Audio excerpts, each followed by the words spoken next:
Spence, what's the challenge in you guys trying to go out there and win a game on second night of a back-to-back and you don't have your best player in Luka?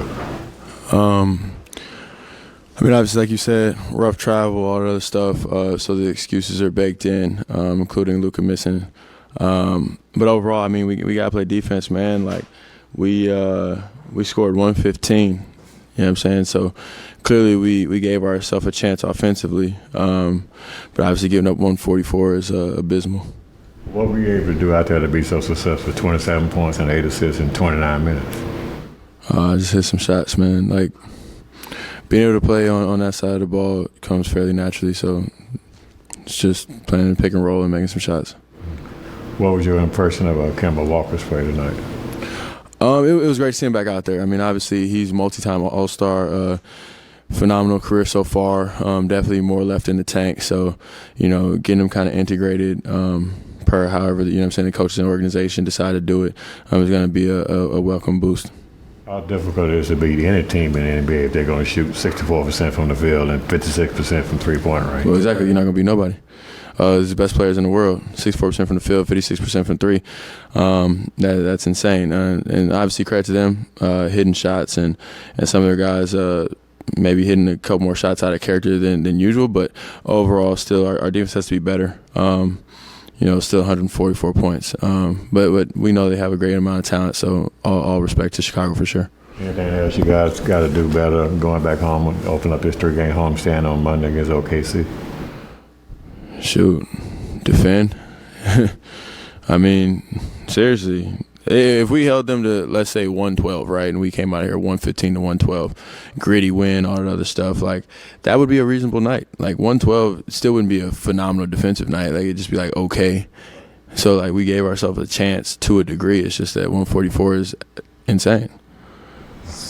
But your ability business-wise to do a lot of different things is something that is very notable in the NBA. Yeah. Sneakers. One of your former teammates is a sneaker free agent. Have any other players around the league asked you the process of kind of moving independent, and what advice would you give that particular former teammate if he asked you? Nobody's asked. What I would say is that it's got to be a journey that you're passionate about. If you're looking for quick money, it might be a little bit difficult. But if you're actually passionate about it and kind of intricacies of shoes, and you know you're willing to form the right relationships, it's a super rewarding process.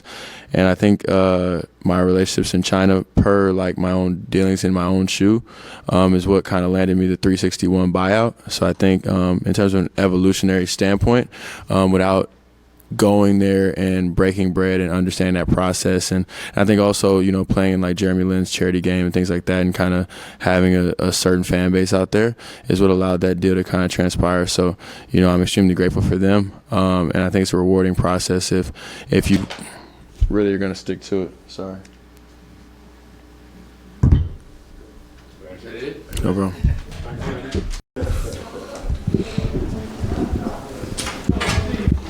21-9 for you tonight, Christian. Anything particular that you saw out there that enabled you to be so successful? I was successful, but it wasn't enough for me to get my team a win. So there's a lot of areas where I can improve in and get better at. I learned from this loss, and I try and get better next game. How difficult is trying to win this game without Luka, especially on the second night of a I mean, it's always difficult when you miss key pieces. You know, Josh, Maxey, and Luka, they're all key pieces, not just, you know, Luka. It's difficult. You know, Maxey brings his defensive intensity. Josh has been energetic. The recent games that we've been playing, and Luka's going to be Luka. So it's difficult, but, you know, there's no excuses. I think we could have definitely made it a winnable game tonight, but no excuses. You guys kind of dug yourself in a hole in the first half, giving up 82 points. Yeah. Like I said, it's no excuses. We can say, you know, we only had 12 hours of travel, you know, going on, you know, running on sleep, and we just got to be better, energetic-wise and defensively. Anything you see in particular from Kemba that gives you promise that he can help you guys going forward? I'm just happy to see him back and see him on the court. You know, that's always an amazing thing. I was with Kemba. I had the opportunity to play with Kemba in Charlotte, and, you know, his you know, attitude and demeanor and the way he puts in work, you know, it never changes. So it's great to see him back on the floor, and it's great to see, you know, Hardy come back up here and strive in the minutes he got. So it's good to see those guys. Anything in particular you guys got to do starting this homestand against OKC, other than playing better on defense? We just gotta play how we've been playing. I feel like we've been playing great. I feel like we took a step back today, but just play better. Take it day by day. Be better next game. Pick each other up off this loss and not try and dwell on it. What's your impression of what you got out of Jaden Harder tonight? He's great. He stays aggressive. He'll tell you himself. I'm his #1 fan. So he's been doing great. He's been doing great in the G League. Kenley Wright and Tyler Dorsey, shout out to those guys. They've been playing, great as well. And I think I was one of those guys. So I feel like the opportunity is going to come, and when that opportunity comes, take advantage of it. I think I was an inspiration for that, in my career. So those guys are going to do great. Jaden's been playing great. He has to keep it up. Thank you.